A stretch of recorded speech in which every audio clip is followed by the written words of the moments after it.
Good morning. It's the 5th day of my on-foot adventure. Though I don't know, would you call it on foot if I just simply walked somewhere and then sat there for days? It's kind of what I'm doing. I think that's just kind of how I like to roll. It's kind of a common theme of these videos is I'm a little bit lazy. So, anyways, day 5, I was planning to go to 7 days, but I ate my chocolate too fast, and now I just have my rice, beans, lentil, and quinoa, and I probably have enough for today and tomorrow. So I'm thinking I'm going to try and stay out here until tomorrow without going in for refill. So that'd be 6 days.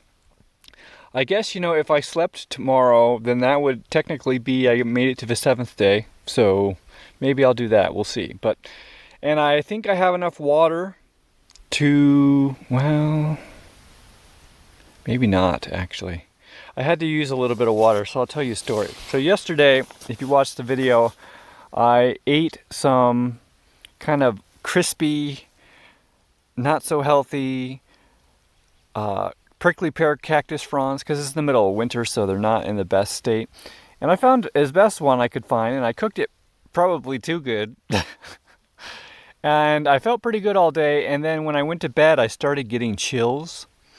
And I don't know if it was the prickly pear cactus frond or if it was the water I drank from the spring. Although the water I drank yesterday from the spring was pretty much always boiled. So, and I can't see it being anything else. I pretty much never get sick, and so it seems like it has to be one of the two things which are unusual. So, it could be the water, it could be the frond. But anyways, I started getting chills, and it's in the middle of the night and it's freezing cold.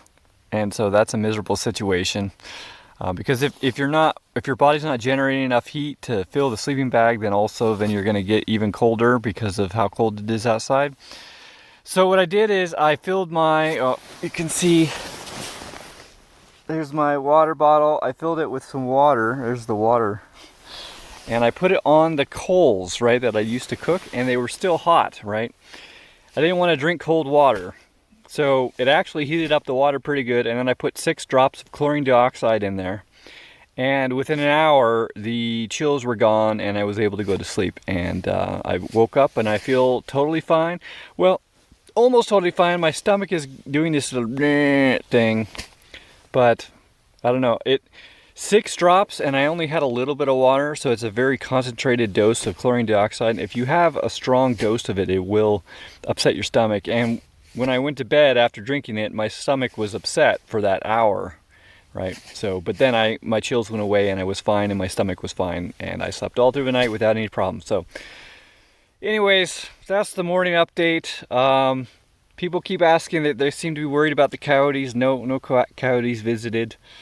One guy, there's like a shooting place where people like to shoot, and so sometimes, especially on the weekends, people come and over there and they shoot. One guy came fairly late at night and was shooting some like hugely powerful weapon, either like a giant sniper rifle or he was setting off bombs or something.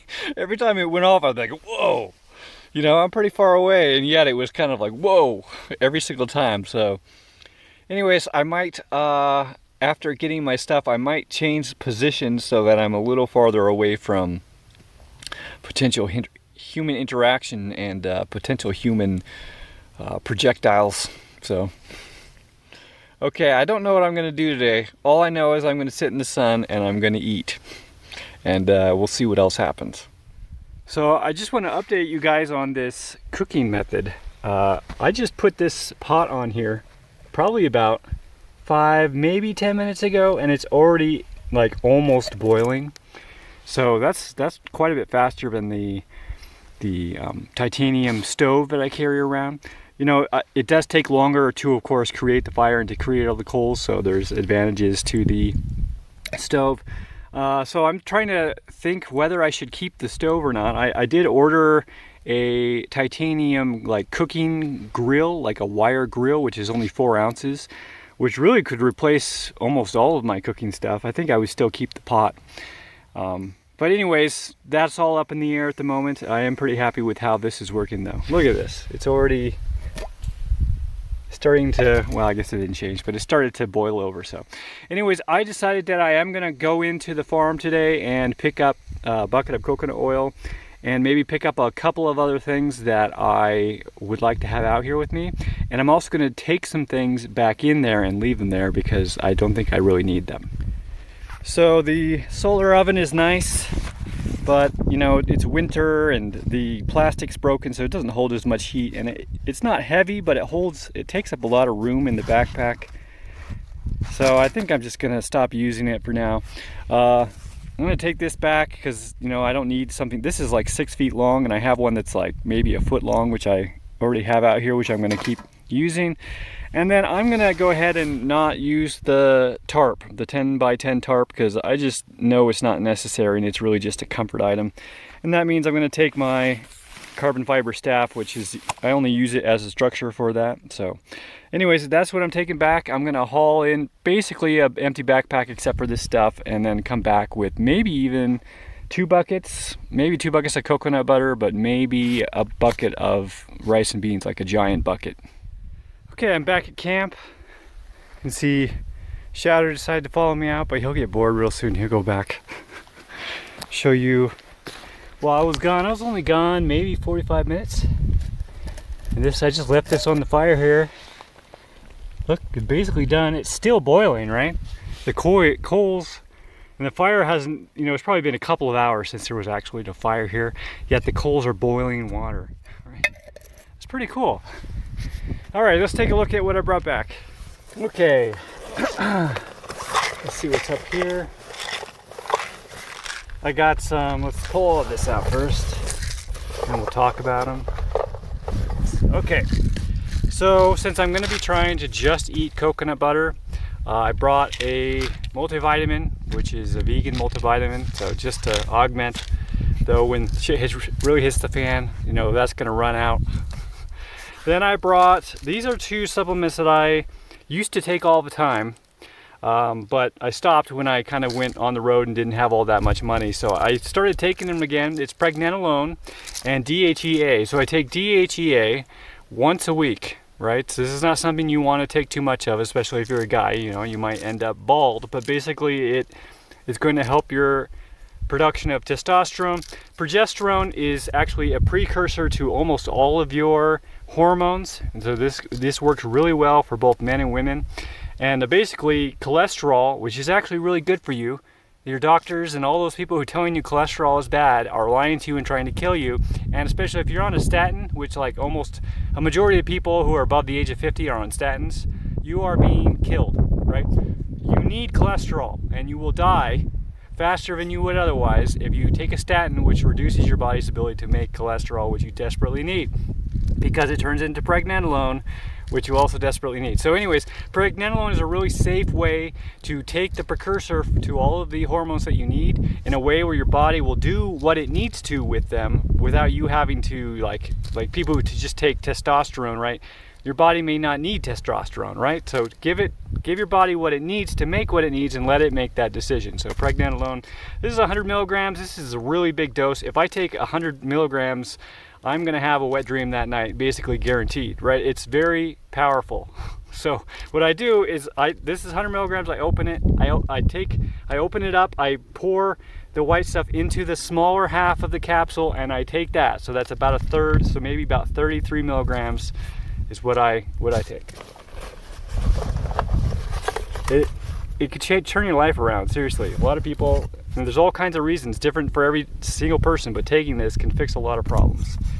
So at least pregnenolone, very inexpensive as well. I brought this is the case for my silky saw, so it allows me to put it on my belt, right? The belt will go through here and then it sits on my side. I don't want to carry my silky saw in here anymore because it adds too much weight, and I figured it'd be better if it was right on my waist. I brought this is a little trowel, but ideally, I mean, what I use it for is tying to the end of a line. So I would tie my rapid ridge line to a tree, and I'd tie the other end to here and then pin it into the ground. So now I got a sloped line from a tree to the ground, which is really solid, right? A normal stake is not going to hold. This has got to be a really solid point. So anyways, then I can tie my poncho shelter to that. So let's see, that's it up there.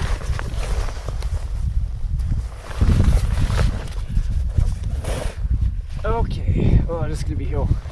So I brought this, even though I really didn't need to, but I just figured I should eat it since I made it a couple weeks ago, and you know, it's just sitting there. So this is coconut butter with a what's it called, Purium Power Shake mixed into it. So it's green. It's got like chlorella and spirulina and pea protein and all kinds of things. So I'll probably eat this first just to eat it, so it's not sitting around. But then, oh boy, brought this 8-pound bucket of coconut butter, and this is what I plan to be my shit hits the fan, the world is ending apocalypse food, right? Because it comes like this, it comes all wrapped up.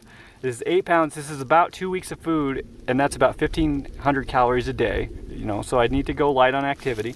But this will bury really easily, and and especially since, you know, it's sealed, it's a bucket, and it's got this plastic wrap around it. You know, I just got to go and find a place that's going to have loose enough sand or dirt and bury it and make sure I remember where I put it. And there's 2 weeks of food, which no one's going to find. And then I brought another one because I think I'm actually going to try and bury one. So one of them I'm going to open up and start eating, and the other one I'm going to bury. And another interesting thing is I found out I could probably fit about 4 of these buckets in this bag, right? So that's 2 months worth of food. So in a single trip, I can walk from the farm to wherever I want to go. You know, it could be long ways away, but I could bring roughly 2 months of food with me in my backpack. Now that's going to be a heavy load. 8 times 4, 32 pounds. You know, that's a pretty standard backpack thing. So I need to go out to where I was, drop off all my stuff, and then go back and bring 4 buckets of coconut butter, and I'd be able to stay out there for 2 months. You know, as long as I had a water source. So anyways, I think that's all. Oh, I also brought a belt. I wanted to ask you guys about something. So I got this nice belt. I like these belts, the cloth. They're kind of like, I don't know what they are. You know, some people call them cloth belts. It's really nice, except when you put a lot of load on it, like if you're carrying a lot of like heavy knives and like the Pocket Boy, it kind of eats into my hips, you know, where the bone is there. I'm not a very meaty guy, and so I don't know. It's like, is there a better way to do this? Is there a way to wear a belt where it's not gonna, that's not gonna be a problem? Is there some sort of belt alternative? So I'm curious to know if any of you guys have ideas about that. This stuff is actually pretty good. Coconut butter by itself is not that exciting to eat, but if you're willing to put in the work to melt it down, you can add all kinds of things to it. So this is just one example, basically a meal replacement shake, right? So I've dug a hole. This is coconut butter stash number 1. It's hidden behind this bush here and this rock wall. And it's pretty far down there, you know, it's like about this far down. And yeah, it's pretty sealed up. I don't think anything's gonna happen to it. I mean, it might get more dirt from this wall falling on it, but you know, I think I'll still be able to dig it out. So what I do is I'm going to make an attempt to try and remember all of the locations just in my brain, but I will also put them in my phone on my open source free map app called Osmand, which allows you to mark little things, and you can save them, and you can actually export them and send them to other people if you want other people to know all of your secret spots and stuff like that. But I'm gonna pretty much keep it to myself. And then people think, well, it's on your phone, so if someone got a hold of your phone, they can read it. Well, no, not really, because my hard drive is encrypted on my phone, so they would have to be able to log into the phone. And I guess if they had my password, they'd be able to do that, but I'm not going to tell them their password, so I'm not sure how they're going to get the password. So I guess there's ways, but generally I consider these cache spots on the map to be fairly secure. And I think the biggest problem is maybe I will lose the ability to charge my phone, so I won't be able to turn it on anymore, and then I would lose all my locations if I'm not remembering it myself, or of course I break my phone. So it is going to be important to try and find a way to memorize all of these locations. And so what I'm doing is, I think what I'm going to do is I'm going to camp at each place at least one night and you know, basically have that lengthy amount of time where I'm kind of getting used to the area. It's not like a quick, I walked up somewhere and then I buried it and I tried to remember it. No, I spent a lot of time, developed memories about that place, so it'll be easier for me to remember. All buried. I don't think anyone would suspect. So my goal with burying all of this food is, of course, first so that I have food, but also it would be nice, I would like it if it got to the point where there was really just so much that I had buried, which I was able to share it with other people, you know, and like, for example, I have told some friends where this first one is in case they need to come get it, in case they're hungry. And, you know, if they ever get in touch later on and I can give them more places where they can go to get food, then that's, I think, a really cool thing. Also, it's good as like an economy, you know? I mean, people, when you think the shit's gonna hit the fan and you think gold and silver are gonna be useful, well, your first priority is staying alive, and when it gets really bad, people are gonna recognize that gold and silver would be good someday if the world ever got its shit back together. But when you're in that situation, it's not gonna seem like that's gonna happen anytime soon. So you're not gonna value gold and silver. You're gonna value food. That's gonna be one of the most important things. So I'm basically storing gold across the landscape and keeping a record of where they all are. So anyways, if you'd like to help me with that, I basically accept whenever someone's like, hey, how much would I need for you to do this on my website or something like that, and I say, I'm now like always saying, well, I'll do this amount for this many buckets of 8-pound buckets of coconut butter. Right? So that's how I think, right? It's not like I'm getting this much dollars an hour. It's how much coconut butter am I getting? So anyways, if you want to help me with that, you can go to cahlen.org/gift and you can just send me stuff, or you can email me and I would give you a place where you could just order it and send it to me, right? I would have to, of course, trust you before I would do that. But anyways, if you guys want to help with that, you think this is a cool little project, it'll at least save Cahlen from dying in the apocalypse. It may save many more people from dying in the apocalypse as well, so you could be a part of that. Okay, I think that's all I got for this video. It's getting ready for bedtime, so I'll see you guys later. Thanks for watching. If you like this video, please consider sharing it. If you'd like to help me out in a more substantial way, you can learn how to do so at cahlen.org/gift. And if you'd like to have a one-on-one conversation with me, whether publicly or privately, you can learn how to do so at cahlen.org/one-on-one. Thanks again for watching.